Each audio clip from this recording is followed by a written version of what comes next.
말씀 같이 한번 찾아서 읽겠습니다. 성경 말씀은 시편 90편 6절의 말씀입니다. 시편 90편 6절 함께 우리 찾아서 읽어보시겠습니다.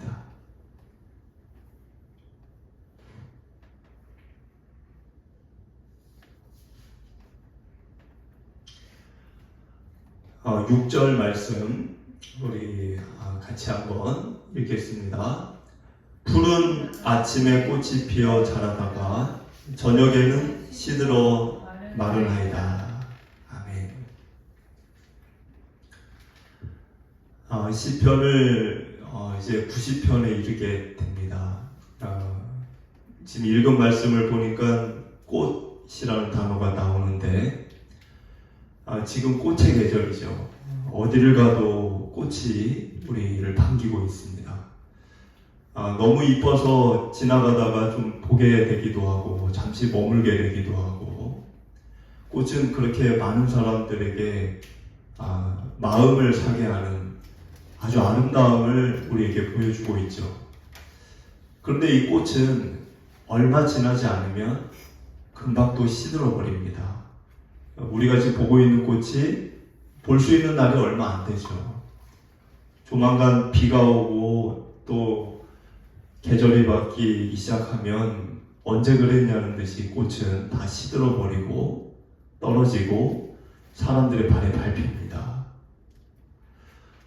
우리는 꽃의 아름다움을 보면서 인생도 이와 같을 수 있다, 이거를 생각을 하게 되는 겁니다. 우리 인생도 젊고 내가 많은 거를 할 수 있고 또 즐거운 일들을 많이 내가 하게 될 때는 꽃이 핀 것처럼 정말 우리에게는 기쁨과 즐거움과 행복의 때가 인생 안에는 있습니다. 그런데 그런 인생이 어느 누구도 피할 수 없는 것은 반드시 시들어 버리는 때가 오게 된다는 것입니다. 그래서 오늘 이 말씀을 우리가 생각하면서 우리 삶을 다시 한번 이렇게 되돌아보고 이렇게 깊이 한번 성찰을 할 수 있는 그런 시간이 되었으면 좋겠는데, 오늘 우리가 보게 되는 이 90편은 다윗의 시도 아니고 그 누구 다른 어떤 찬양을 했던 고라나 뭐 이런 사람들의 시도 아닙니다. 이 시는 유일하게 모세가 쓴 시입니다. 모세가 이 시를 썼다는 것을 좀 우리가 깊이 좀 더 생각을 해보려면 모세라고 하는 한 사람의 생애를 좀 우리가 같이 이렇게 나눠볼 필요가 있습니다. 여러분들, 모세는 신명기 34장을 보면 죽습니다. 모세의 죽음이 이제 거기에 기록이 되어 있어요. 근데 모세가 어디서 죽었을까? 이 앞에 화면을 보면은 지도가 있는데 잘 안 보이실 수도 있어요. 근데 이제 여기 보면 가운데쯤에 사해라고 하는 여매가 있습니다. 호수죠. 사실은 바다가 아니고 소금 호수입니다. 이 사해라고 하는 곳 옆에 보면은 느보산이 있어요. 이 느보산에는 높은 봉우리가 3개가 있습니다. 근데 그 중에 하나 비스가라는 봉우리가 있는데 모세가 그 비스가라는 산 봉우리 정상에서 죽었다라고 성경은 이야기합니다. 근데 모세가 거기를 올라간 것은 모세가 내가 올라가야 되겠다 해서 올라간 게 아닙니다. 하나님이 그를 데려가셨어요. 느보산의 비스가 봉우리로 하나님이 가라고 해서 간 겁니다. 자기가 원해서 간 게 아니라. 그리고 하나님은 모세에게 그 산에서 날씨가 좋을 때 이렇게 쫙 보이니까, 날씨가 좋으면 여러분들 멀리가 보이죠? 아주 맑을 때. 그래서 이 하나님이 날씨를 맑게 하신 다음에 이 모세에게 거기서 보이는 길르앗 단, 납달리, 므낫세, 에브라임, 온 유대 땅을 다 보여주십니다. 그 말은 지금의 이스라엘 땅 전체를 보게 하셨다는 거예요. 근데 지금은 여러분들이 가보면 이 자리, 모세가 죽었던 이 자리, 여기를 가보면 지금은 이 앞에 있는 화면처럼 이 장대에 노뱀이 달려있는 형상이 이렇게 조각물이 세워져 있습니다. 이 조각물은 이탈리아 피렌체에 지오바니 판토니라는 사람이 조각을 한 조각물입니다. 왜 이 조각물이 여기 세워져 있을까요? 여러분들 모세 하면 모세가 여러 가지 일들 사건 중에 중요한 사건 하나가 민수기 21장에서 백성들이 다들 막 불평과 원성을 막 토로했습니다. 그때 백성들이 간단하게 조금 불평을 한 게 아니라 어느 정도로 화를 냈어요. 하나님이 애굽에서 잘 살던 우리를 왜 여기로 데리고 와서 우리를 죽이려고 하냐, 그렇게 얘기했습니다. 그 말은 뭐죠? 하나님은 우리를 살리려고 여기 데려온 게 아니라 우리를 죽이려고 하는 분이다, 그 말을 한 겁니다. 하나님이 그 말을 듣고 참지를 못했어요. 하나님이 이스라엘 백성들을 10가지 재앙과 홍해 바다를 건너서 거기를 데려온 이유는 그들을 축복하기 위해, 그들을 살리시기 위해 데려온 일이었는데, 정작 그 대상들은 하나님은 우리를 죽이려고 하는 자라고 화를 내기 시작했습니다. 하나님은 그 말을 들을 수가 없어서, 더는 들을 수가 없어서 거기서 이제 불뱀들을 나타나게 해서 거기 있는 사람들이 물려 죽는 일이 벌어지게 하셨습니다. 그때 이 물려 죽는 사람들이 모세에게 부탁을 했어요. 우리는 하나님과 대화가 안 되니까 당신이 하나님과 우리 사이를 중재해달라. 다 죽게 됐다 우리가.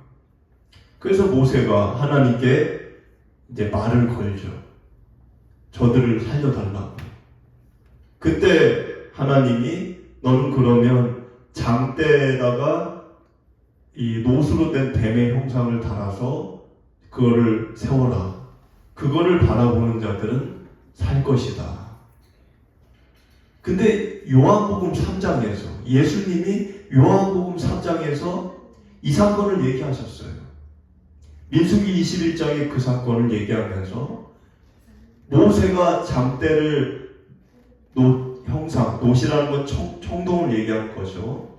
그 청동으로 된 뱀의 형상을 장대에다가 세웠을 때 그걸 바라본 자들이 살아난 것처럼 내가 이제 십자가에 달릴 것이다. 나를 바라보는 자들은 살게 될 것이다. 그래서 그 조각물이 여기 지금 있는 거죠. 그래서 여기서 모세는 죽었습니다. 자, 그러면 좀 인간적인 질문을 하게 됩니다. 어떤 질문일까요? 모세가 죽을 때 아파서 죽었나요? 병들어서 죽었습니까? 아니면 몸이 좀 쇠약해져서 죽었습니까? 성경은 그렇게 얘기하지 않아요. 모세가 눈도 흐려지지 않았다. 죽기 전에 몸이 건강했다는 겁니다. 아니, 그 건장한 그 사람에게 하나님이 여기로 데려와서 너 여기서 죽어야 된다. 너 이제 죽어라. 하나님 그 말을 한 겁니다. 몸은 건강한데. 그러면 여러분들 같으면 네, 죽겠습니다. 아니면 하나님 나 아직 건강하고 내가 하나님 40년 동안 그 죽을 고생을 하면서 백성들을 데리고 여기까지 왔는데 이제 가나안 땅이 바로 코앞인데 왜 내가 죽어야 됩니까? 내가 죽을 이유가 있습니까? 그 이유가 있다면 얘기해 주세요. 이런 항변을 했을까요? 모세가 그러지 않았어요. 받아들였어요. 신명기 3장을 읽어보면 죽기 직전에 모세가 백성들에게 말을 한 게 나옵니다. 죽기 직전에 가나안 땅 바로 앞에서 모압 평지에다가 사람들을 모아놓고 죽기 직전에 모세가 그들에게 말을 했어요. 나는 너희들과 같이 못 간다. 가나안에 못 간다. 난 죽는다. 그 말을 하면서 내가 하나님께 한 번은 얘기했다는 거예요. 한 번은. 한 번, 두 번이 아니고 하나님 내가 더 살게 해주세요. 한 번 얘기했다는 거예요. 근데 하나님이 그 말을 듣고 그걸로 족하다. 더는 이걸로 나에게 말하지 마라. 그 말을 하셨다라고 써 있어요. 그리고 모세는 더 이상 그 말을 하지 않습니다. 받아들여요. 그리고 느보산에 올라간 겁니다. 저는 이 모세가 하나님을 굉장히 신뢰했다라고 생각합니다. 보통 사람 같으면 죽기 위해 여기로 온 게 아닌데, 내가 여기로 온 게 죽으려고 온 게 아닌데 40년 동안 내가 그렇게 200만 명이나 되는, 남자만 60만 명, 남녀노소 하면 200만 명, 200만 명의 사람을 데리고 40년을 왔다는 것은 어마어마한 일이죠. 여러분 한 직장에서 40년 근무한 사람 보기가 쉽습니까? 어렵습니까? 거의 없어요. 아예 없다는 건 아니고 한 직장에서 40년 근무한 사람 거의 없어요. 하나님이라고 하는 그 하나님의 일, 세상 일이 아니라 하나님의 그 백성들을 이끄는 일, 40년을 순종했습니다. 모세는 할 만큼 다 한 거예요. 근데 하나님 앞에, 하나님 내가 죽으려고 여기를 40년 온 겁니까? 이런 말 안 했다는 거예요. 그러면 우리는 의문이 생겨요. 왜 하나님이 죽으라고 했을까? 모세에게. 신명기 34장 5절과 6절을 보면 이에 여호와의 종 모세가 여호와의 말씀대로 모압 땅에서 죽었다 기록합니다. 베볼 맞은편 모압 땅에 있는 골짜기에 장사되었고 오늘까지 그의 묻힌 곳을 아는 자가 없다. 두 가지를 알 수 있어요. 하나는 모세는 죽었다. 두 번째는 모세의 시신을 어디에 묻혀 있는지 아는 자가 있다 없다? 오늘날까지 없다. 여기 지금 오늘까지라는 건 지금 2026년을 얘기하는 게 아니죠. 이 글을 쓴 당시를 얘기하는 거죠. 오늘까지.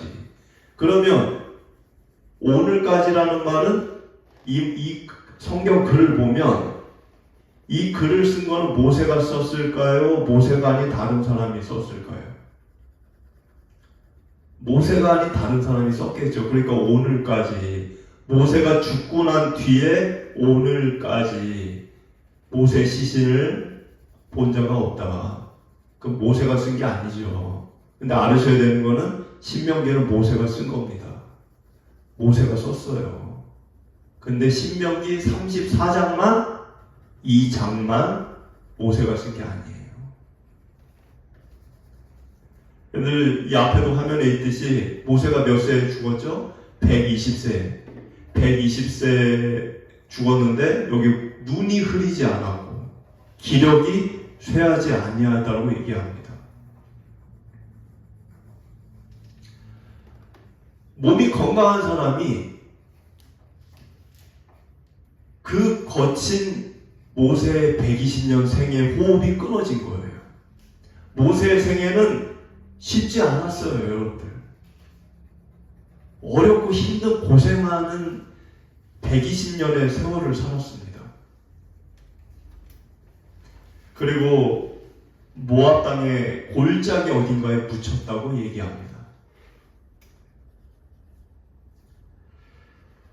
어떻게 보면 이해가 안 되죠. 가나안에 들어갈 1등 공신은 누굽니까? 모세입니다. 그런데 왜 그가 못 들어갈 수 없었을까? 민수기 20장 그 이유를 얘기합니다. 모세가 가나안에 못 들어간 이유. 이 앞에 화면에 있죠. 민수기 20장 12절. 여호와께서 모세와 아론에게 이르시되 너희가 나를 믿지 아니하고 이스라엘 자손의 목전에서 내 거룩함을 나타내지 아니하고로 너희는 이 회중을 내가 그들에게 준 땅으로 가나안입니다. 인도하여 드리지 못하리라 하시니라.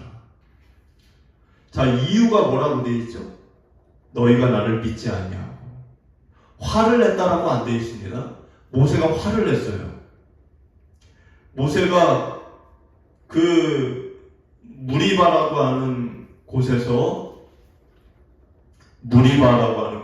모세가 백성들이 마실 물이 없을 때 바위를 이제 2번 이렇게 내리치면서 화를 냈죠. 근데 화를 냈기 때문에라고 안 돼 있어요. 너희가 나를 믿지 않았기 때문에. 믿지 않았다라는 말이 무슨 의미일까요? 거기 장면을 보면 하나님은 모세에게 말하라고 그랬어요. 바위를 치라고 하지 않았어요. 근데 화가 나니까 하나님은 말하라 했던 거를 내리쳤죠. 여러분들, 하나님은 말씀으로 세상을 창조했습니다. 여러분들과 저도 말씀으로 지어진 존재예요. 그리고 하나님은 말씀으로 모든 것을 운영하고 다스립니다. 예수님이 귀신을 내쫓고 광야에서 마귀를 내쫓을 때도 말씀으로 내쫓으셨지 뭘 내리치거나 이렇게 하지 않았어요. 하나님은 철저히 자신의 말씀으로 모든 것들을 다스리고, 우리도 지금 성경 말씀을 읽죠. 성경 말씀을 우리가 읽고 받아들이면 우리 생명의 능력으로 세상을 살게 됩니다. 그러니까 말씀은 능력이에요, 결국.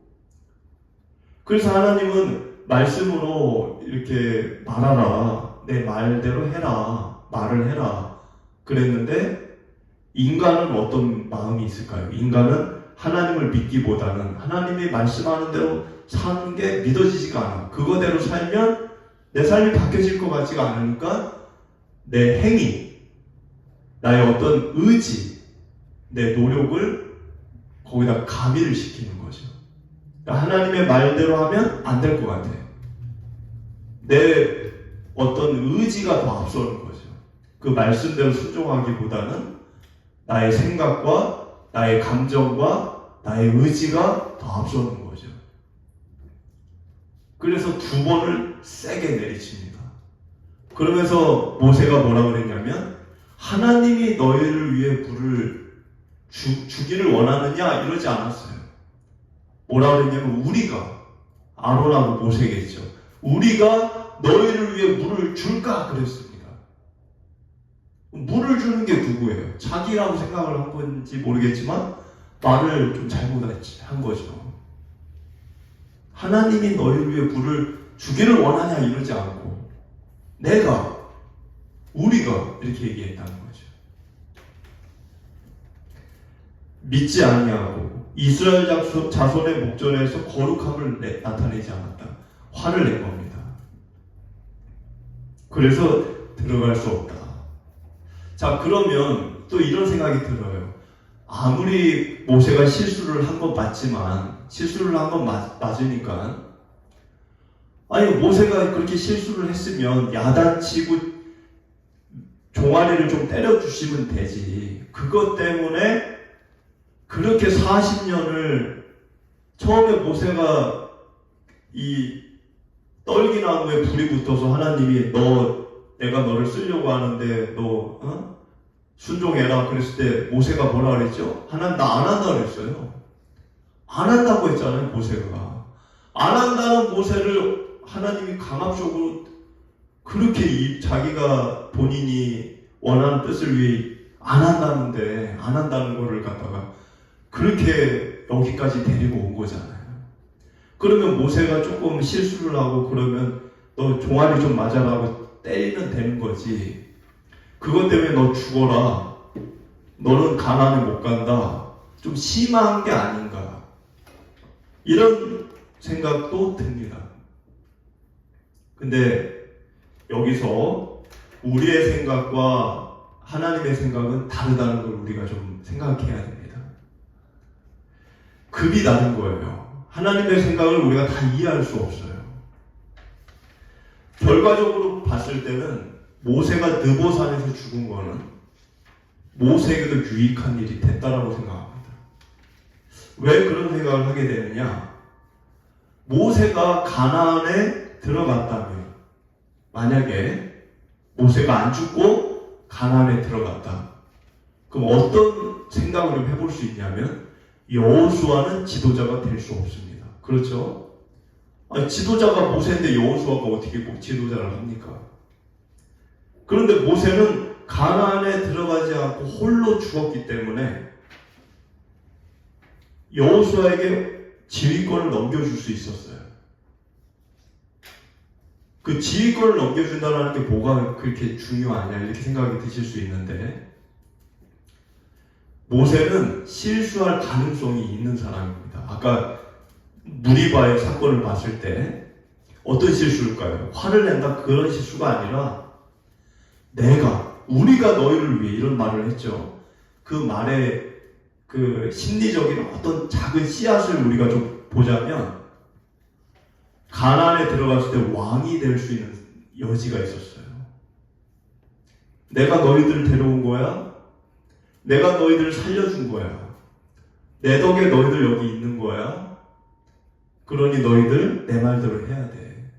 이러면서 얼마든지 이제는 하나님의 신앙에서 이탈이 될 가능성이 있습니다. 그 여지를, 그 씨앗을 하나님이 봤다라고 저는 생각해요. 어디서? 무리바에서. 내가 너희들을 위하여 물을 줄까? 그 한마디에서. 그런데 모세가 느보산에서 죽었기 때문에 가나안에 갔을 때 그런 유혹을 받을 일도 없었고, 그런 실수할 틈도 하나님이 주지 않은 겁니다.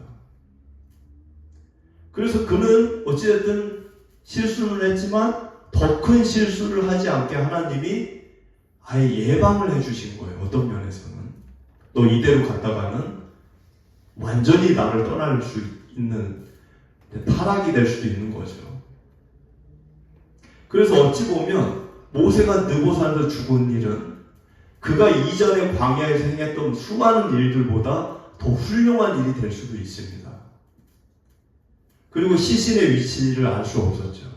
유해를. 왜 하나님이 그렇게 하셨을까요? 그 일도 그 영웅적인 사람의 시신, 유해, 뼈 이런 거를 사람들이 갖고 있게 되면 그 유해를 우상시할 수도 있습니다. 그럼 백성들에게 그런 일이 유익할까요? 유익하지 않은 거예요. 창세기 6장에서 노아로 홍수로 사람들 다 하나님이 심판하신 뒤에 인간의 수명을 120세로 제한하시겠다는 말을 하셨어요. 모세는 딱 그 하나님의 말씀대로 그 나이만큼 산 겁니다. 신명기 34장 10절에서 하나님은 이 세상에 모세와 같은 선지자는 이후로도 없다라고 얘기했어요. 그 말은 무슨 말일까요? 수많은 선지자들이 있죠? 성경에. 근데 모세만한 사람이 없었다는 거예요. 전무후무한 인물이었다는 겁니다. 그 말은 하나님이 그만큼 모세에게 하고 싶은 걸 다 얘기했고 누구에게도 얘기하지 않은 일. 그만큼 자신의 속을 다 보여줬고 그랬다는 겁니다. 그러니까 우리가 모세 이야기를 지금까지 읽고 있는 거예요. 그랬기 때문에 모세는 하나님이 더는 얘기하지 마 이랬을 때 2번 다시 얘기 안 했어요. 살려달라고. 모세는 하나님이 하라는 걸 다 했습니다. 정말 생명을 걸고 다 했어요. 광야에서 또 애굽에서. 그리고 그 하나님의 말씀대로 120세에 죽으라고 할 때 그걸 또 순종했습니다. 모세는 자신을 절대 드러내거나 높이거나 치적을 자랑하거나 한 적이 없어요. 죽을 때까지 하나님의 명령을 따랐습니다. 자신은 들어가고 싶었어요. 살고 싶었어요. 좋은 땅을 좀 누려보고 싶었어요. 그만한 자신의 그동안의 노력은 있었어요. 그러나 하나님이 너의 인생은 여기까지야. 말씀하셨을 때 받아들이고 그 길을 따라갔던 사람입니다. 그것을 생각해 보면 우리 인생도 모세처럼 저마다 하나님이 원하는 삶을 우리도 인생이라는 무대에서 살아가야만 되고, 그 무대에서 이제는 너 내려와. 너 이제 그만 내려와. 그러면 우리도 그 하나님의 말씀에 응해야 될 사람들입니다. 인생의 무대의 주인이 나라고 착각하면 안 돼요. 그거를 우리가 착각을 하죠. 언제? 내가 잘 될 때, 내가 능력이 있을 때, 내가 인생의 주인이라고 생각을 합니다. 모세는 그러나 그게 아니라는 걸 알았던 사람이에요. 왜냐하면 지금까지 살아온 것이 하나님의 도움 없이는 당장 죽는 인생이었어요. 애굽에서도 죽을 뻔했죠. 그리고 뭐 광야에서도 먹을 게 어디 있습니까? 하나님이 안 주면 굶어 죽는 거예요. 이미 그걸 알았어요. 인생의 주인은 내가 아니다. 그러면서 죽음을 대했던 그가 오늘 시편 90편을 쓴 겁니다. 제가 서두가 길었지만 이 모세의 마음을 알고 시편 90편을 읽어야 된다는 거예요. 1절을 보면 주여 주는 대대 우리의 거처가 되셨나이다. 아마 제가 봤을 때는 이 느보산에서 죽기 전에 이 말을 한 게 아닌가 싶을 정도로, 그러니까 모든 인생을 되돌아보면서 자기 120년 인생을 돌아보면서 내 인생의 거처는 주님뿐이었다. 거처라는 게 뭐죠? 지친 하루에 쉼을 제공하는 곳, 극심한 위기에 대해 나를 보호해 주는 곳, 거기가 거처예요. 하나님이 그런 거처가 되어 주셨다는 거예요. 120년 생애를 돌아보니. 근데 사람들은 무엇을 거처로 삼을까요? 그 하나님이 아니라 자기 능력, 소유, 이 세상, 그게 2절이에요. 2절을 보면 산이 생기기 전, 땅과 세계도 주께서 조성하시기 전, 곧 영원부터 영원까지 주는 하나님이시니이다. 여기 지금 산과 땅이 나오죠? 사람들은 산과 땅을 거처로 삼습니다. 그래서 돈 벌면 뭐 하죠? 사람들이 돈 벌면 땅 사고 집 사고 그 땅 산 거를 자자손손 물려주려고 하죠. 왜? 그 땅이 안전한 거처가 될 거라고 생각하니까. 세상 사람들은 산과 땅이 자기의 피난처라고 생각합니다. 근데 모세는 뭐라 그래요? 2절에 그 산과 땅이 생기기 전, 그거가 있기도 전, 그게 없을 때가 있었다는 거죠. 그때부터 하나님은 주님이셨다는 겁니다. 주인이셨다는 거예요. 주. 3절을 보니까 주께서 사람을 티끌로 돌아가게 하시고 말씀하시기를 너희 인생들은 돌아가라 하셨사오니. 왜 하나님만이 우리의 거처일까요? 아무리 산이 있고 땅이 있으면 뭐합니까? 아무리 땅을 엄청 갖고 있으면 뭐예요? 하나님이 너 돌아가라 이제는. 그러면 티끌이 된다는 거예요. 티끌. 먼지가 된다는 거예요. 내가. 하나님이 그 언젠가 너 티끌로 돌아가라. 티끌로 돌아가. 그럼 땅 갖고 있는 거 무슨 소용이 있습니까? 내가 먼지가 되는데. 4절을 보면 주의 목전에는 천년이 지나간 어제 같으며 밤의 한순간 같을 뿐이다. 120년 생애를 자기가 돌아보니까 120년 또는 뭐 100년이라는 그 시간도 정말 고단하고 어려운 일인데, 그런 이 세상에서 무려 1000년이라는 세월조차 하나님에게는 그저 잠시 잠깐뿐이라는 거예요. 우리 인생이 길어야 100년, 120년이겠죠? 살아도. 그럼 인류 역사에서 100년, 120년은 얼마나 작을까요? 먼지보다도 작겠죠. 근데 하나님에게 있어서 영원을 사시는 하나님에게 있어서 천년도 눈에 보이지 않는 시간이에요. 그냥 한순간이에요. 그래서 욕심을 부릴 필요가 없다는 거죠. 하나님이 떠나라고 떠나는 거예요. 그냥 5절을 보면 주께서 그들을 홍수처럼 쓸어가시나이다. 그들은 잠깐 자는 것 같으며 아침에 돋는 풀 같으니이다. 아까 얘기한 꽃이죠. 꽃. 아무리 인생이 하고 싶은 거 다 해봤고 누리고 싶은 거 다 누려봤고 성공할 대로 성공 다 해봤고 화려할 대로 화려하게 살아봤고 해도 잠깐 자는 것 같은 그런 인생이고 시들어버리는 풀의 꽃과 같은 그런 인생이라는 것이 성경의 정의입니다.